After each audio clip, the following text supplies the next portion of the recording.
अस्सलाम वालेकुम। Last lecture हमने किस पे किया था? हमने किया था एसे राइटिंग पे। ठीक है, उसका हमने क्या सीखा था? कोहेरेंस इन एसे राइटिंग सीखा था हमने। ठीक है, आज हम सीखेंगे आपका टॉपिक सेंटेंस किस तरह हमने लिखना है, कंक्लूडिंग सेंटेंस किस तरह लिखना है, कंट्रोलिंग आइडिया क्या होता है, और बॉडी ऑफ द पैराग्राफ हमने सीखना है। देखें, एसे को सीखने के काफ़ी सारे मेथड्स हैं वैसे, पर ऐसे के पैराग्राफ आप जब सीख लेते हैं तो आपका ऐसे ज़्यादातर क्योंकि मुश्तमिल होता ही पैराग्राफ पे, और पैराग्राफ को सीखने के लिए आपको टॉपिक सेंटेंस, कंक्लूडिंग सेंटेंस या कंट्रोलिंग आइडिया कैसे लिखा जाता है ये सीखना लाजमी होता है। इसीलिए मैंने बेसिक सी चीज़ें ये आज लेके आया हूँ कि आपको ये पता चले कि टॉपिक सेंटेंस क्या बोला है, उसको कैसे लिखा जाता है, कंट्रोलिंग आइडिया क्या चीज़ होती है, और आपका कंक्लूडिंग सेंटेंस किस तरह लिखा जाता है। समझ रहे हैं? ये चीज़ें बहुत ज़रूरी हैं, तभी जाके आपका पैराग्राफ सही हो सकता है। सबसे पहले आते हैं टॉपिक सेंटेंस पे। टॉपिक सेंटेंस क्या होता है उसको सीखते हैं हम। सपोज मसलन मिसाल दें, अब ये देखिए लिखा हुआ है यहाँ पे कि topic sentence is the first sentence of paragraph. Topic sentence पहला जुमला होगा आपके पैराग्राफ का, पर यहाँ पे ये जनरल बात हो रही है। क्या बात हो रही है? जनरल बात हो रही है। अगर आपका पैराग्राफ किसी सवाल के साथ स्टार्ट हो रहा है, किसी क्वेश्चन के साथ स्टार्ट हो रहा है, तो आपका टॉपिक सेंटेंस फर्स्ट सेंटेंस नहीं होगा। फिर सर कहाँ कौन सा सेंटेंस होगा हमारा टॉपिक सेंटेंस? वो फिर डिपेंड करता है कि आपका सवाल किस तरह का है। सर सवाल किस तरह का है? सवाल तो सवाल होता है। देखिए, नहीं समझ नहीं रहे। मैंने आपको एक मिसाल दी थी। क्या मिसाल दी थी?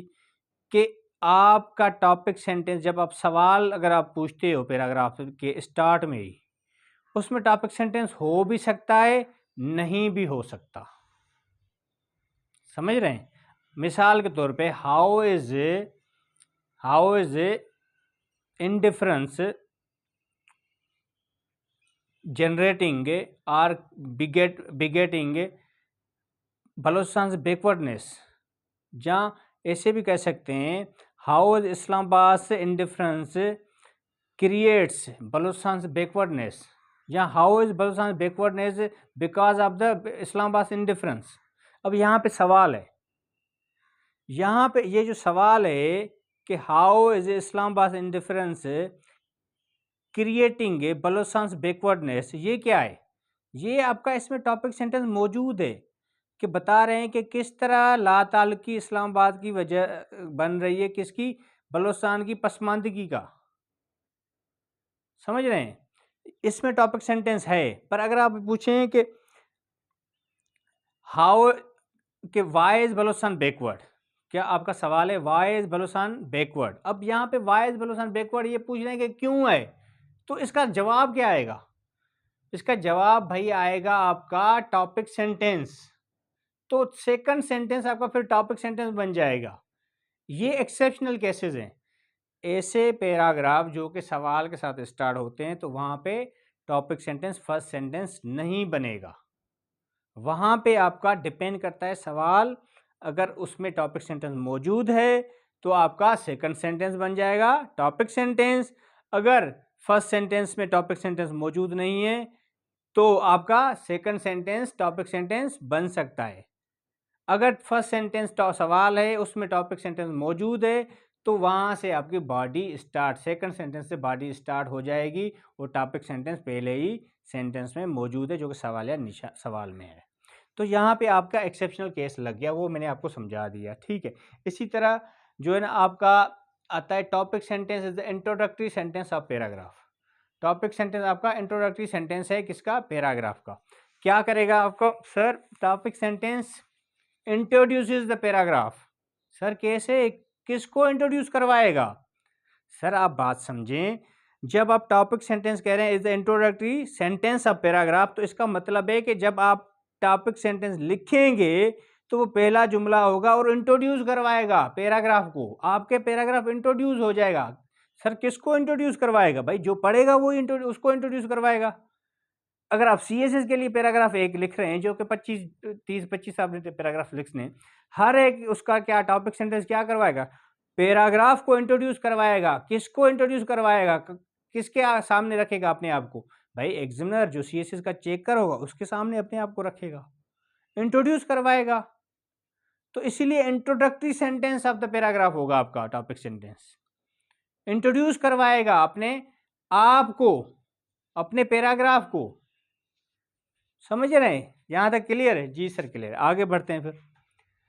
Topic sentence contains the controlling idea of paragraph. Topic sentence में पैराग्राफ का जो कंट्रोलिंग आइडिया है वो मौजूद होता है। सर ये कौन सी बला है? टॉपिक कंट्रोलिंग आइडिया कौन सी बला है? भाई देखें, कंट्रोलिंग आइडिया को हम नीचे सीखते हैं, पढ़ते हैं उसको, पर यहाँ तक आप ये समझें कि कंट्रोलिंग आइडिया आपका किस में मौजूद होगा?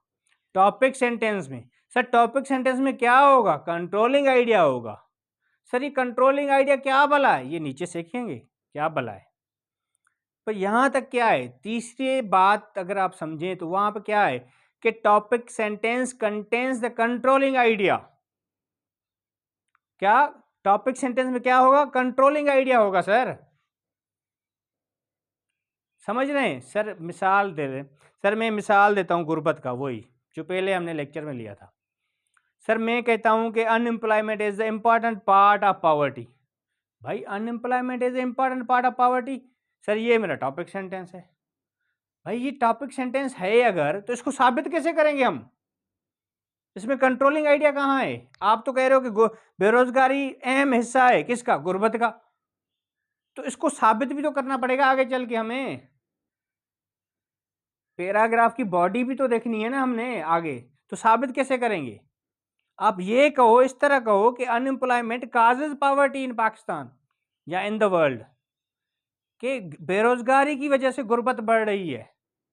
ये कंट्रोलिंग आइडिया हो सकता है। भाई इंपॉर्टेंट पार्ट ऑफ गुर्बत, ये क्या हुई? ये तो कंट्रोलिंग आइडिया होता नहीं है। तो कंट्रोलिंग आइडिया टॉपिक सेंटेंस में जब मौजूद होता है तो कैसे होता है उसको समझे, उसको साबित करना पड़ेगा हमें। तो कंट्रोलिंग आइडिया आपको पे हम मजीद आगे बात करते हैं। टॉपिक सेंटेंस की हद तक अगर आज रहे हम यहाँ पे, तो टॉपिक सेंटेंस में कंट्रोलिंग आइडिया का होना लाजमी है। और सर वो कैसे आएगा? सर आप जब उसको क्या करेंगे, आप जब जाविये नीचे कंट्रोलिंग आइडिया पे हम बात करते हैं, उस पर मैं आपको मिसाल देके समझाता हूँ। आगे बढ़ते हैं। जैसे चौथा क्या है? Topic sentence is the technical requirement of paragraph. Sir topic sentence technical requirement है पैराग्राफ की। सर अगर हम टॉपिक सेंटेंस दें ही ना पैराग्राफ में, तो क्या हम पैराग्राफ लिख सकते हैं? बिल्कुल लिख सकते हो आप, पर बगैर साबित किसको करोगे? पैराग्राफ को साबित करने के लिए टॉपिक सेंटेंस लाजमी है। तो बगैर टॉपिक सेंटेंस पैराग्राफ को साबित किसको करोगे पैराग्राफ के अंदर? सर हम टॉपिक सेंटेंस, वो हमने देखा है रसल को, हमने विल ड्यूरांट को भी पढ़ा है, बर्टन रसल को, यूवल नोआ हरारी को पढ़ा है। वो तो नीचे देते हैं, बीच में देते हैं, कभी लास्ट में दे देते हैं। हम क्यों दे रहे हैं पहले? वो भाई पहले वाली बात, पहले अगर बात करते तो पता चलता वो भाई बड़े राइटर हैं, हम छोटे राइटर हैं, हम सीएसएस का एग्जाम पास करना चाह रहे हैं, मुलाजमत चाहिए, हमें नौकरी चाहिए, सिविल सर्वेंट, सिविल सर्वेंट बनना है, हमें सर्वेंट बनना है, हमें नौकर बनना है। उसके लिए तो पढ़ रहे हैं ना हम। वो तो बड़े राइटर हैं, हम वो नहीं बन सकते। बन भी सकते हैं अगर, तो फिर वो सीएसएस के अलावा सोचना पड़ेगा हमें, उस लेवल की तैयारी करनी पड़ेगी। उधर मत जाओ, इधर रहो, फिलहाल सीएसएस तक रहो। तो यहाँ तक क्या है भाई, टेक्निकल रिक्वायरमेंट है आपकी पैराग्राफ की। पैराग्राफ में अगर टॉपिक सेंटेंस नहीं होगा तो साबित किसको करोगे? तो topic sentence is very much important, without which paragraph can not be written. कि बगैर टॉपिक सेंटेंस का पैराग्राफ कैसे लिख सकते हो? टेक्निकल रिक्वायरमेंट है, मतलब उसके बगैर पैराग्राफ हो नहीं सकता। समझ रहे हैं आप इस बात को? आगे बढ़ते। Controlling idea, controlling idea is sub aspect of an aspect of topic. Sir ये क्या भला है? सब एस्पेक्ट ऑफ टॉपिक। भाई देखें, कंट्रोलिंग आइडिया क्या है? सब एस्पेक्ट है। किसका? एस्पेक्ट का। एस्पेक्ट किसका होगा? टॉपिक का होगा। ये मैं आपको थोड़ा समझाता हूँ। वही हम मिसाल ले रहे हैं। कौन सा मिसाल ले लें? मिसाल ले रहे हैं, टॉपिक हमारा है वही, कौन सा? पॉवर्टी वाला, गुर्बत वाला। गरीब लोग, गुर्बत वाला टॉपिक ले लेंगे। गरीब लोग, गुर्बत वाला टॉपिक ले तो बेहतर समझ आ जाएगी। अब ये टॉपिक हमारा पॉवर्टी है, क्या है टॉपिक पॉवर्टी। इसका कोई जाविया ले सर, कौन सा जाविया ले सर, कोई भी ले लें, इसका कोई एस्पेक्ट ले लें, क्या ले लें, एस्पेक्ट, एस्पेक्ट ले लें। एस्पेक्ट को क्या कहते हैं, पर्सपेक्टिव भी कह सकते हैं आप, डायमेंशन भी आप कह सकते हो। ये इसके सिनोनिम से लिख रहा हूं ना मैं, समझे। ये कोई भी एस्पेक्ट है सर, इसके कौन से एस्पेक्ट होंगे। देखें गुर्बत क्या है, मसला है जी, तो इसके असबाब होंगे, काजेज होंगे जी सर, हैं काफ़ी सारे होंगे। हाँ, उसमें से एक काज ले लो, लेना चाह रहे हो उसका, अगर काजेज में से।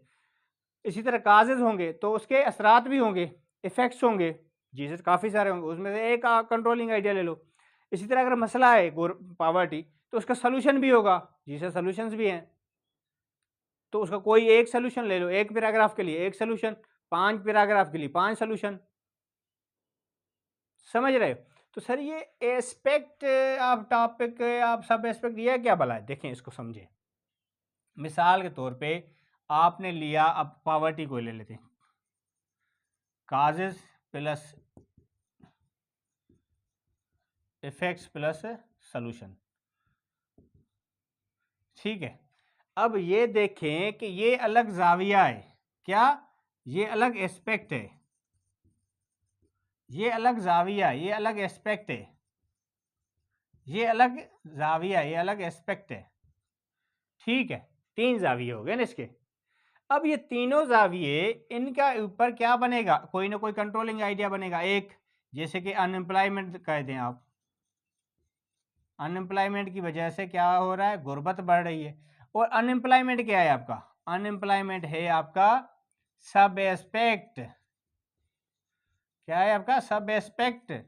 इसको अदर वर्ड्स में कंट्रोलिंग आइडिया भी कह सकते हैं हम, क्या, कंट्रोलिंग आइडिया भी। तो ये जो सब एस्पेक्ट है ये किस पे है, ये एस्पेक्ट पे है, ये एस्पेक्ट किस पे है, ये आपका एस्पेक्ट जो ये इधर आ गया, ये आपका एस्पेक्ट बन गया आपका टॉपिक पे, तो ये बात कर रहा है the controlling idea is sub aspect of an aspect of topic. कोई भी एक ले लेंगे, अगर इधर का कोई ले रहे हैं आप, कोई भी आइडिया कंट्रोलिंग आइडिया, तो ये आपका सब एस्पेक्ट ऑफ एस्पेक्ट बन जाएगा, ठीक है। सब एस्पेक्ट ऑफ टॉपिक बन जाएगा, ये टॉपिक हमारा।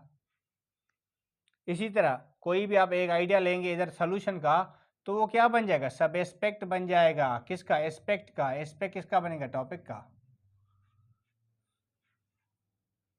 ये बात कर रहा है पहले जुमले में, ये इतनी टेक्निकल नहीं है जितना आप समझ रहे हो। टॉपिक कोई ना कोई होगा आपका, टॉपिक ऑफ पॉवर्टी ले लो, कोई भी ले लो, टेररिज्म ले लो, एजुकेशन ले लो, ठीक है। उसका कोई ना कोई आपने जाविया देना है। अगर प्रॉब्लम है तो काज इफेक्ट सोल्यूशन, तो 3 जाविये, उनमें से कोई एक आइडिया दे दो। कोई भी टॉपिक हो, कोई भी दुनिया में टॉपिक हो, उसका जाविया बनेगा, ठीक है। कंट्रोलिंग आइडिया उधर से निकलेगा, उधर जावियों में से एक कोई भी पॉइंट उठा लो, कोई आइडिया दे दो, उसको हम कहेंगे सब एस्पेक्ट, उसको हम क्या कहेंगे, सब एस्पेक्ट। अदर वर्ड्स में अब क्या कहें, controlling idea is the synonym of सब एस्पेक्ट, समझ रहे हैं, ये बात कर रहा है। इसी तरह अगर आगे बढ़े हम, controlling idea is the ambit of paragraph. Controlling idea आपका क्या है, एम्बिट ऑफ पैराग्राफ है। सर एम्बिट, एम्बिट कौन सी बला है सर, मैंने पहले भी बताया था, एम्बिट का मतलब क्या है, लिमिटेशन, स्कोप, रेंज, हुदूद, बाउंड्री, पैमाना, बर्दाश्त, ये सारे उसके सिनोनिम्स हैं एम्बिट के। एम्बिट के ये सारे सिनोनिम्स हैं। एम्बिट का मतलब क्या है, एम्बिट का मतलब है पैमाना, कितनी बर्दाश्त है एक पैराग्राफ को, कितने कंट्रोलिंग आइडिया आ सकते हैं। तो हम क्या कह रहे हैं सर, कंट्रोलिंग आइडिया क्या है, एम्बिट है। कंट्रोलिंग आइडिया एम्बिट है पैराग्राफ का, उसकी हद है, बगैर उसके पैराग्राफ लिखा नहीं जा सकता, बगैर कंट्रोलिंग आइडिया का पैराग्राफ हो नहीं सकता, मुमकिन नहीं है। कैसे, किसको साबित करेंगे पैराग्राफ में। इसी तरह controlling idea is that idea on which whole paragraph is written, controlling idea is that idea on which whole paragraph is written. Sir whole paragraph, सारे पैराग्राफ उस पे हावी होगा कंट्रोलिंग आइडिया पे? नहीं नहीं नहीं नहीं नहीं, उलट करो इसको, उलट। कैसे? कि कंट्रोलिंग आइडिया सारे पैराग्राफ पे हावी होगा। सर ये कैसे हो सकता है? ये इस तरह हो सकता है, कंट्रोलिंग आइडिया क्या होगा, उसको उसके अलावा जो भी सेंटेंसेस होंगे वो उसके असिस्टेंट बनेंगे। असिस्टेंट तो आपको याद आएगा ना, असिस्टेंट के लिए अप्लाई भी किया होगा कई जॉब्स में आपने। असिस्टेंट मतलब हेल्पर, असिस्ट करेगा उसको, क्या करेगा? हेल्प करेगा उसको, एड करेगा उसको, मदद देगा उसको। कौन से? जो भी जुमले होंगे उसके सपोर्ट में आएंगे, इंडोर्स करेंगे उसको। किसको? कंट्रोलिंग आइडिया को। उसी पे ही होंगे, उसी की सपोर्ट में होंगे, सपोर्टिंग सेंटेंसेस होंगे, बकाया जो भी सेंटेंसेस होंगे। तो कंट्रोलिंग आइडिया करेगा क्या सर? कंट्रोलिंग आइडिया करेगा कुछ भी नहीं। क्या करेगा? उसका महवर होगा, सेंटर पॉइंट, न्यूक्लियस कहते हैं। Controlling idea is the nucleus of a paragraph. Paragraph का क्या होगा? न्यूक्लियस होगा, सेंटर पॉइंट होगा, कोर होगा। कंट्रोलिंग आइडिया सब कुछ होगा पैराग्राफ का, उसी पे ही तो पैराग्राफ लिखा जाएगा, उसी पे ही सारा पैराग्राफ है, उसी को ही साबित करने में लगा रहेगा। Controlling idea controls the paragraph. Sir ये क्या चीज़ है? कंट्रोल क्या? रिमोट कंट्रोल होगा उसके पास? नहीं नहीं, रिमोट कंट्रोल की बात तो दूर की बात है। कंट्रोलिंग आइडिया सारा पैराग्राफ पे जाब्ता होगा उसका, उसके बगैर कुछ भी नहीं है पैराग्राफ, उसी को ही तो साबित करेंगे हम। कंट्रोलिंग आइडिया कंट्रोल करेगा पैराग्राफ को। सर कैसे कंट्रोल करेगा? रिमोट कंट्रोल से? भाई रिमोट कंट्रोल से नहीं, उसके ऊपर जो भी सेंटेंसेस होंगे वो कंट्रोलिंग आइडिया को ही सपोर्ट कर रहे होंगे। सर ये ऐसा पैराग्राफ हमें दिखाएं, वो मैं दिखाऊंगा आगे चल के। मैं आगे चल के आपको ऐसा पैराग्राफ लिख के दिखाऊंगा कि कंट्रोलिंग आइडिया के ऊपर ही आपके सारे सेंटेंसेस होंगे। हालांकि पिछले वीडियो में मैंने एक पैराग्राफ आपको लिख के दिखाया था, उस पर वीडियो अपलोड की थी हमने। आप प्ले लिस्ट में जाएंगे तो मेरे ख्याल से आपको पैराग्राफ एक मिल जाएगा जो हमने पावर्टी पे लिखा था, ठीक है? तो वहाँ पे आप देख सकते हैं। Controlling idea pivot of the paragraph. Controlling idea महवर होगा पैराग्राफ का। पहले वाली जो बात हमने की, क्या होगा? महवर होगा। उसके बगैर, कंट्रोलिंग आइडिया के बगैर paragraph would not be a paragraph. कि कंट्रोलिंग आइडिया अगर नहीं है तो क्या पैराग्राफ कैसे बनेगा? बड़ा मुश्किल हो जाएगा पैराग्राफ, पैराग्राफ नहीं रहेगा। इसी तरह आगे बढ़ते। कंक्लूडिंग सेंटेंस क्या होता है sir? Concluding sentence the last sentence of paragraph. Concluding sentence आखिरी जुमला होता है, पैराग्राफ का आखिरी जुमला होता है, उसकी प्लेसमेंट आ गई।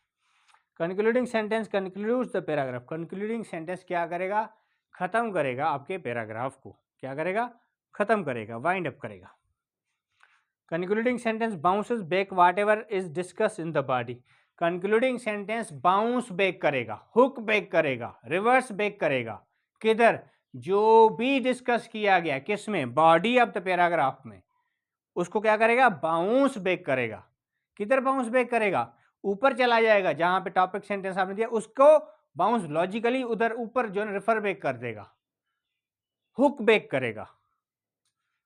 Concluding sentence is the memory technique that recapitulates whatever is discussed in the body of paragraph. Concluding sentence memory technique है जो कि recapitulate करेगी। क्या करेगी? चीज़ों को रिपीट करेगी ऊपर, जो भी डिस्कस किया गया बॉडी ऑफ द पैराग्राफ में। मेमोरी टेक्निक है, याद दिलाएगी आपको कि आपने किस पे पैराग्राफ लिखा था और उसको हुक बैक करें, अब रिकैपिचुलेट करें, चीज़ों को रिपीट करें,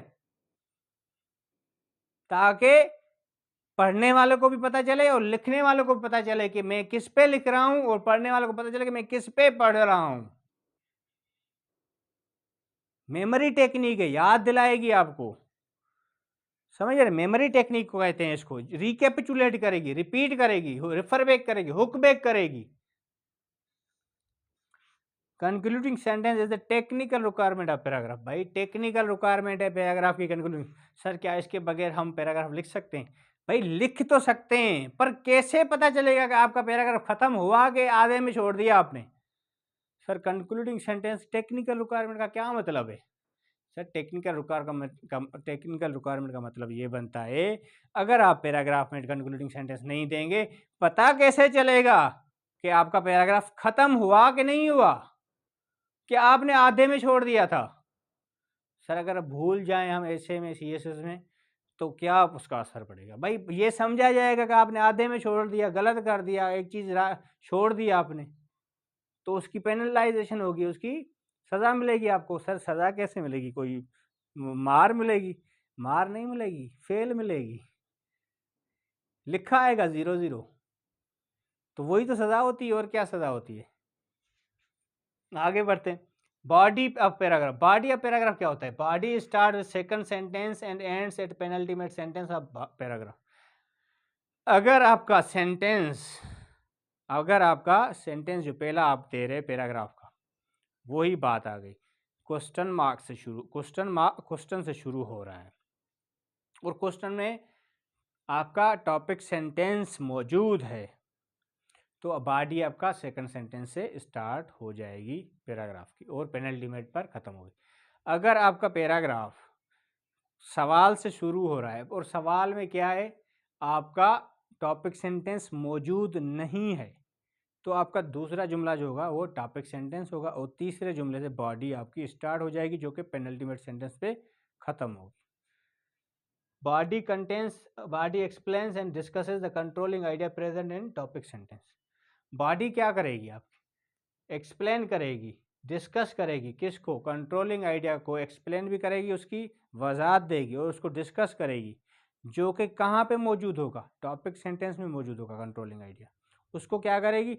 उसकी वजाहत देगी, उसको ज़्यादा डिस्कस करेगी, उस पर बहस व मुबाहिसा करेगी। कहाँ पे? बॉडी में होगा ना, बॉडी की बात चल रही है ना, तो वहीं पे होगा। Body is development of paragraph. Body क्या है? Development of paragraph. सर ये डेवलपमेंट बॉडी, भाई डेवलपमेंट बॉडी भी सेम चीज़ है, सिनोनिम्स हैं। कोई भी आप इमारत बनाते हो, उसकी क्या बुनियाद उठाते हो, फिर जो कि टॉपिक सेंटेंस हो गया। फिर क्या कहते हो?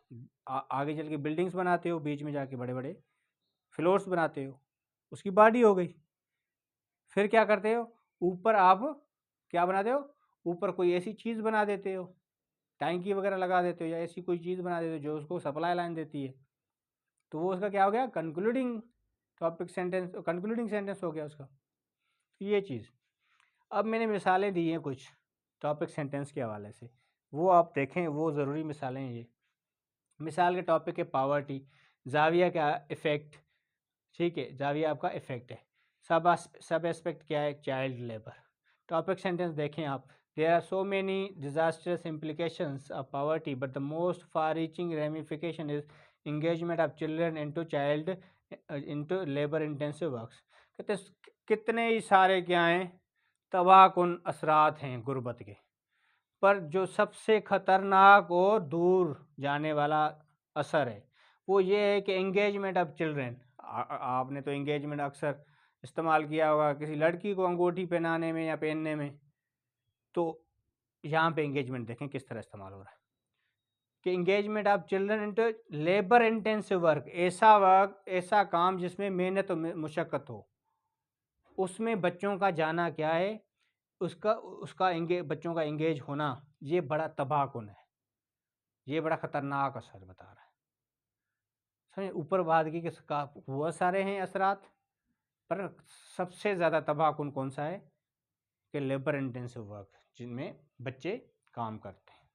नीचे कंक्लूडिंग सेंटेंस आपने कोई ना कोई ऐसा अल्फाज इस्तेमाल करना है, जैसे कि हिंस, दस, therefore, Ergo, all in all, इस तरह का अल्फाज इस्तेमाल करके आप कंक्लूडिंग सेंटेंस लिखेंगे। All in all, child labour is the direct offshoot of poverty.